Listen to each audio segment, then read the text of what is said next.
السلام عليكم ورحمة الله تعالى وبركاته. أهلا وسهلا بكم في هذا الفيديو الجديد. غادي نشوفوا مع بعضياتنا مجموعة من الفيديوهات بخصوص أخبار عن كأس العالم 2030. كاين أخبار عن زيادة عدد يعني المنتخبات المشاركة في هذا كأس العالم.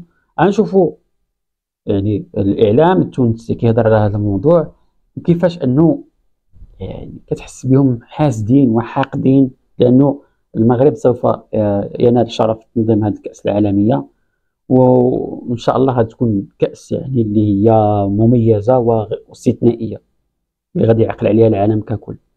ونضيف واحد الإضافة عاوتاني اللي كيحاولوا ما يمكن أنهم يروجوا لها هما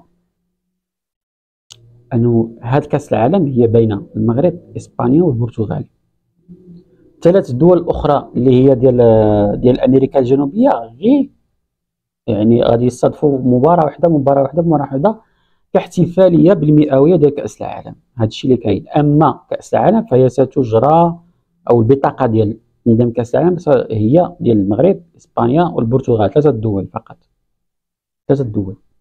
أي واحد كيروج على أنهم ستة عرفوا بأنه حاقد وحاسد لأنه ما عارف والو، أو عارفوا كيبغي يروج هذه الفكرة الخاطئة هذه، لا أكثر ولا أقل. المهم نشوفوا الفيديو اللي معنا ونرجعوا بعد التعليق. مونديال 2030 هو سيكون في المغرب، اسبانيا والبرتغال، مع بعض المباريات في امريكا اللاتينيه احتفالا بمئويه المسابقه، مئويه كاس العالم اللي انطلق عام 1930 في الاوروغواي. اخر الاخبار تقول انه انفانتينو خذ قرار بالتشاور مع اعضاء الفيفا وهذا كل انه مونديال 2030 باش يكون فيه 64 فريق بعد 48 فريق اللي باش نراهم حاضرين في المونديال القادم 2026 في امريكا، كندا والمكسيك. مرة هذه 64 فريق، مسابقة كيما المونديال اللي كنا نتفرجوا فيها قبل. انا خلطت على 24، انا 24 فريق. اول مونديال تفرجت فيه 24 فريق هو عام 94، من بعد 32 قعدنا في ال 32 مدة طويلة. تو ولينا 48 فريق، ومن بعد باش نوليو 64 فريق. كيفاش ترى تمشي هذا سمير؟ هو بين كل زيادة وزيادة في عدد المنتخبات لابد من فترة تقييمية، مش ديريكتومون معناها كوب دي موند هذيا 48 جوست اللي من بعدها تطلع بضعف العدد تقريبا. يلزم 3-4 دورات تقيم فيها الموضوع. اسكو فما استفادة فنية، فما استفادة مالية، فماشي صعوبات، فماشي مالية أكيد. وبالتالي التقييم يصير، لكن ديريكتومون من 48 تطلع ل 760 منتخب تولي برشا. انه يتزامن هذا مع مئويه كاس العالم ما عنده حتى معنى بالنسبه لي، يعني ما عنده حتى معنى. هي الغايات التجاريه لا اكثر ولا اقل. نستناو 48 منتخب نشوفوا مدى النجاح نتاعو، نقيموا التقييم الموضوعي، ثم من بعد نجموا نضيفوا. ولو انه انا نرى انه 48 منتخب هو عدد مبالغ فيه. خالد حسني يذكروا بالخير كي وقتاش بدنا نحكيو على 48 فريق قال سبوري ترافاي، رياضه وعمل. ولات معناها اي واحد ينجم، اي منتخب ينجم يتاهل للمونديال. المهمه اصبحت سهله جدا. تو من الافريق 9 نجم 10 برشا، 5 بالسيف. 5 وبالسيف، وقبل كانوا واحدة وبعد ولات 2. هاك تشوف انت تو مثلا في المجموعات بتاع كاس العالم اللي يتراس المجموعة واللي يمشي. قول لي مفاجآت، المنتخب اللي حاضر ومريق اللي يتعادل. تو معناها سمير 64 فريق تلقى من الافريق. تو احنا في 48 باش يمشيو 9 ولا 10، 64 باش يمشيو 13 15 14 15 برشا. موزمبيق تولي مع احترامي وغيرها من المنتخبات اللي تمشي كاس العالم تيح مع انجلترا تخسر 25 وتخسر 18، تطيح معناها قيمه الوحده نتاع كاس العالم. كنت شايف كيما كان العام في 74 الجزائر خسرت بفضيحه. معناها المستوى الفني معناها عنده قيمه. دونك امور تجاريه ما نتصورش انه باش يوصلوا يفوتوا 48 منتخب. صعيب برشا انه يفوتوا 48 منتخب، ولا ربما انا نتمنى انه حتى 48 برشا. نتمنى من بعد يعاودوا يراجعوا الامور هذه وينقصوا في عدد المنتخبات. الملم بكواليس طبعا الفيفا تعتبر انه انفانتينو طارق ربما قاعد على بكري يبرمج في حملته الانتخابية من خلال استمالة عديد الاتحادات المحلية. حملة انتخابية الحقيقة مش موافق برشا، لأنه هو ضامن معناتها علماء المسألة هذه، لأنه ضامن أصوات ال 54 في أفريقيا ضمنها تماما من سنوات، وهذا كل موعد انتخابي معناتها أصوات أفريقيا تفرق. الإشكال هذا متاع كأس العالم 30 اللي هو يتزام مع مئوية المونديال، ماهوش فقط في زيادة المنتخبات، في زيادة البلدان اللي باش يتم فيها، باش يتم في 6 دول: البرتغال، المغرب، اسبانيا، باراغواي، الاوروغواي والارجنتين. صحيح اللي هو باش يحتضنوا في امريكا اللاتينيه، كل بلاد باش تحتضن مباريات متفاهمين، ولكن كاس العالم باش يتشتت على 6 دول. كان قبل معناتها في دوله، شفت كيفاش معناتها ساعات في روسيا كنت تفكر مونديال روسيا اللي هي روسيا تقريبا قاره، معناتها بتسافر من بلاد لبلاد. معناتها تونس وقتها لعبت في فولغاغراد ولعبت في سارانسك اظن، فهمت، مسافات كبيره برشا. موسكو فولغوغراد وسارانسك معناتها مشكله كبيره برشا. فما بالك 6 دول على 3 قارات: اوروبا، افريقيا وامريكا الجنوبيه. هي شنو هي الحكايه؟ هو راهو انفانتينو من النهار اللي جاء، حتى وقت اللي كان في اليوفا، كان امين عام في اليوفا، ديما الهاجس نتاعو هو الايرادات الماليه للمسابقات كره القدم، سواء على المستوى الاوروبي ولا وبعد ولا في الفيفا على المستوى العالمي، لانه تعرف انه اكثر عائدات في الجيل كره القدم البطولات هذه تجي من البث التلفزيوني، من الرعاة، والرعاة ديما التلفزيونيين يحبوا ازيد ماتش وازيد ماتش، معناتها ازيد اشهار، ازيد مداخيل اشهار، ازيد بونتوات، تخيل انت مثلا حتى باش ندخلوا حديث في حديث، مثلا في كاس العالم 2026 العام اللي بعد هذا، انفانتينو اتفق مع الامريكان انه يكون الفينال فيه معناتها ما بين شوطين عرض شو كما في بتاع السوبر بول في كرة القدم الامريكيه، وتم الاتفاق عليه باش يصير جزء منه بيصير في الستاد في ميت لايف في نيويورك، والجزء الاخر بيصير في التايم سكوير مثلا. هذا كله فلوس. هذاك علاش نفس الفكره هذه نتاع زيادة العدد المنتخبات ل 64 اللي هي تتضاعف ما بين دوره ودوره، من دوره 2026 حتى 2030 العدد نتاع المنتخبات باش يتضاعف ما بين قطر وما بين 2030 باش يتضاعف كومبليتمون بعد ما تزاد في 2026. صارت في مجلس الفيفا اللي صار النهارين هذه اللي حكاو فيه برشا مسائل، منها كمسائل كاس العالم للانديه نرجعوا لها من بعد. ما تكلمش انفانتينو في المساله هذه جمله، الفكره جات من رئيس الاتحاد الاوروغواي، هو اللي حكى، ومعناتها وقوبل بصمت تام من القاعه كله، من الناس اللي متداخله في اللزوم، ما علق عليه حتى حد. ولكن انفانتينو بعد ما تكلم، بعد ما اقترح رئيس الاتحاد الاوروغواي إغناسيو، بعد ما اقترح الفكره خذا الكلمه وقال لهم هذا فكره طيبه، كانه ما في بالوش، هو فكره طيبه وجيده ونتناقشوا فيها، وعلاش ما نحطوهاش في جدول الاعمال. معناتها المساله هي مخدومه بالكدا. طبعا الاوروغواي هي البلاد اللي صارت فيها اول كاس عالم 2030 في الاوروغواي، هي اللي باش تشهد معناتها الحفل نتاع المئويه، علاش عطاوها ماتش في مونديال 2030. هو كان صاحب الفكره ظاهرين في مجلس فيفا نهارين التالي، ولكن انفانتينو بالطبيعه يخطط المسألة. انا وافق سمير تماما انه هذا افساد لمسابقه معناتها عريقه كما ماليا واضح انه باش يكون فما ايرادات كبيره وربح، خاصه الفيفا راهو تشوف الارقام اللي والعائدات الماليه اللي تصورهم الفيفا راهو حاجه دوخ. لكن نحكي له هنا على ستار رياضيين سبورتيفمون المستوى باش ينزل. اذا فت 32 فريق معناها ب 48 فريق باش تشوف انت تباين كبير وفرق بعيد في المستوى بين منتخبات عديده.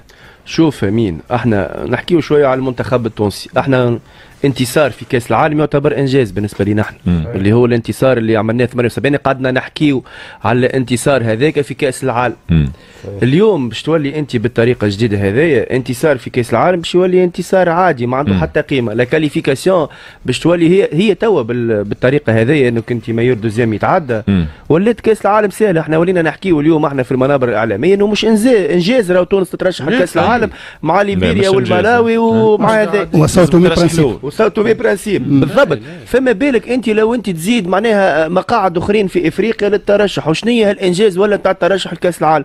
ولات معناها دوره كما دوره عاديه الناس الكل تنجم تترشح لها، تنجم تلقى فريق معناها مع احترامنا البلدان في افريقيا مغمور ما عندوش تقاليد في كره القدم يلعب في كاس عالم. الورك اليوم احنا في كاس افريقيا فما فرق ما تنجمش ترشح كاس افريقيا، فما فرق اليوم غير قادره انها تمشي لكاس افريقيا. معناها شنية اسكو رياضيا كرة القدم شنية باش تنتفع؟ يظهر لي السياسي والمالي وكل شيء قاعد معناتها قاعد يفسد برشا في كرة القدم، قاعد يفسد برشا في الكوتي سبورتيف. انا بون اهل مكة درا بشعابها الفيفا ولي كونسيي نتاع الفيفا وهذوما الناس الكل، ولكن اليوم 48 بعد تردوا 64 في الدورة اللي من بعد ايش باش تعمل؟ 100 مع الناس الكل تشارك. السعودية. إذا كما شفتوا المحللين التونسيين يعني يناقشون هذا الموضوع هذا بواحد الطريقة اللي هي صراحة أنا كتجيني بشكل لأنه هذه القضية ديال الخبر ديال يعني تصعيد عدد المنتخبات المترشحة إلى كأس العالم 2030 إلى 64 منتخب. أولا هذه مجرد فكرة، فهمت؟ مجرد فكرة ماشي قرار، ولا مجرد فكرة، وحسب الأخبار الرائجة أنها فكرة استثنائية. يعني ما غاديش ما نوليو نطلعوا 64 منتخب مثلا في 2034، لا، هذه غير استثناء في كأس العالم 2030، لكنها كتبقى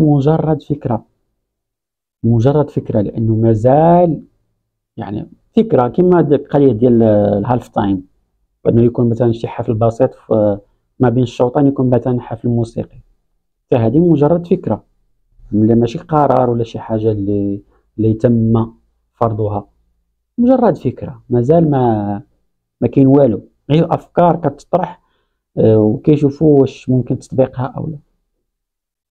فكنشوفوا في إطار هذا النقاش هذا كتلقى مثلا شي محلل، داك المحلل اللي شفناه عاد دابا كيقولك لا، وكيفاش كأس العالم مشتت بين 6 دول. المذيع صحح له قال له راه كل داك يعني الدول اللاتينية مباراة البلد كتكريم لهم على داك يعني المئوية ديال كأس العالم. رجع وقالك لا راه مشتتة بين 6 دول، يعني ما باغيش واخا انه الفكرة واضحة وياخذوا مباراة كتكريم، ومن بعد فعلا كأس العالم الفعلية تنطلق ما بين البرتغال المغرب وإسبانيا. لا هو صافي ضحض هاد الفكرة، لا صافي لا ما تقوليش انا راه مشتتة بين 6 دول وما غاش تكون زوينة. هنا فين كنقولوا الحقد والحسد ومازال تشوفهم بعد هاد القضية هذه مازال تشوفها أكثر وأكثر، كلما اقترب كأس العالم 2030 كلما زادت ديك السواد زاد. المهم نشوفوا تعليقات أخرى على هاد الفكرة هذه ورجع بالتعليق. يلا بينا. Une coupe du monde à 64 pays. Non mais dites-moi que c'est une blague. Vous voulez faire quoi en fait? Vous voulez organiser une coupe du monde ou la saison 3 de Squid Game? Non mais c'est quoi ce délire sérieusement? Vous avez attendu que la coupe du monde elle soit au Maroc pour commencer à tenter des expériences, pour commencer à tenter des trucs bizarres comme ça. Non mais c'est quoi ça sérieux? 64 pays, mais c'est plus une coupe du monde les gars, je suis désolé, c'est la foire à la saucisse, tout le monde est invité, tout le monde est le bienvenu. T'auras des sélections qui ont rien à voir, des sélections comme le Botswana, comme le Népal ou je sais pas. Non mais sérieusement, comme par hasard, ils ont attendu la Coupe du Monde qui va se jouer au Maroc pour te détruire la compétition, pour te tuer la compétition.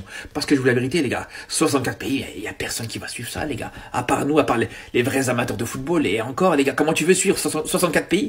Mais c'est impossible, il y aura plusieurs matchs qui vont se jouer en même temps. T'auras des journées avec 6-7 matchs le même jour. Les 64 équipes, il y a personne qui va les retenir, je vous dis la vérité les gars. C'est là où je vous dis, c'est du grand n'importe quoi. C'est vraiment du grand n'importe quoi. Une Coupe du Monde, ça doit se mériter, les frères. C'est pas, ouais, tout le monde peut venir, tout le monde est invité, et voilà. Non, c'est vraiment... J'espère vraiment que ça va pas se faire, les gars. Vraiment, j'espère que c'est juste une idée qu'ils ont envisagée, qu'ils vont arrêter ça tout de suite, les gars. Parce que vraiment, c'est juste pour te tuer cette Coupe du Monde. C'est juste pour te tuer la meilleure compétition, la compétition la plus suivie au monde. Ça serait un gâchis énorme. Une Coupe du Monde avec 64 équipes. Et oui, c'est le projet de la FIFA pour la Coupe du Monde 2030 qui se déroulera au Maroc, au Portugal et en Espagne. Alors, je sais pas ce que vous en pensez, mais on va avoir des joueurs qui vont arriver avec une saison où ils auront disputé 80 matchs au total. C'est énorme, 64 équipes. Je pense qu'on s'en rend pas compte. Parce que, bon, 32, c'est déjà beaucoup. Mais alors là, 64 équipes, c'est immense. Voilà, c'est vraiment, on fait un x2 par rapport à 32 équipes. Donc en tout cas, ça peut être une bonne alternative parce qu'on va avoir plus de pays qui vont jouer. On va avoir, voilà, des petites équipes. On sait qu'il y a 210 pays dans le monde, je crois bien. Mais sauf que voilà, il va y avoir une quantité de matchs incalculable. Et surtout, là, je pense que la difficulté pour remporter une Coupe du Monde, déjà, elle était élevée. Mais alors là, elle va faire encore une fois un x2. on pourrait avoir beaucoup plus de surprises et je pense que peut-être que ça perdrait un petit peu de son charme. En tout cas, n'hésitez pas à me dire en commentaire un petit peu ce que vous en pensez, mais il prévoit de faire peut-être ce concept-là pour la Coupe du Monde 2030 justement qui se dispute au Maroc, chez nous. Donc on verra en tout cas. Est-ce que vous pensez que c'est une bonne alternative ou est-ce que vous êtes tout simplement contre ces 64 équipes? Bon, les gars, là, c'est important. La Coupe du Monde 2030, parce qu'il va jouer au Maroc, donc ça m'intéresse énormément, cette info, les gars. Au Maroc, en Espagne, au Portugal notamment. Les gars, lisez bien. La FIFA envisage d'organiser la Coupe du Monde 2030 avec 64 équipes. Objectif, célébrer le centenaire de la compétition. Pour rappel, l'édition 2026 sera la première organisée avec 48 équipes. Bon, là, l'objectif, non. L'objectif, c'est surtout de faire participer des pays qui ont même pas de PIB, t'as capté? Mais surtout les frérots, alors oui, la Coupe du Monde 2030, elle va jouer au Maroc, Espagne, Portugal. Bon, nous, le Maroc, on est un pays très touristique. On accueille beaucoup de monde. Mais les frères, 64 équipes. Non mais, les gars, la Coupe du Monde, elle va se faire sur 8 mois.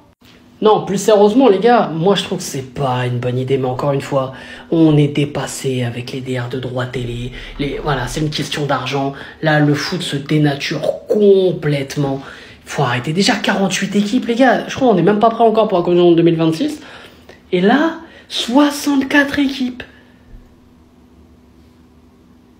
Ça veut dire que si tu participes pas à la Coupe du Monde, t'es vraiment la banane que tu penses être. كما قلت لكم انها مجرد فكره وغالبا ما غاديش تطبق لانه غادي تكون صعيبه بزاف على اللاعبين انهم يلعبوا هذاك العدد الكبير الضخم من المباريات في عام واحد. صعيب بزاف صعيب. انا كنظن ما تطبق وما تكون يعني ممكن انها يتطبق على ارض الواقع. فغادي نشوفوا كلشي غادي يبان من بعد، ولكن انا اظن شخصيا انا ما غاديش الفكره ما غاديش تطبق، وغادي نمشيو بالعادي ديال 2026 نفس الشيء غادي يكون في 2030. اذا كانت هذه الفيديوهات اللي معنا هذا النهار، ما تنساوناش لايك وبارطاج كذلك الاشتراك في القناه باش يوصلكم اخر ما كان يعجبكم هذا الفيديو. ممكن هذا الفيديو يعجبكم تهلاو في راسكم، شاركونا بارائكم. السلام عليكم.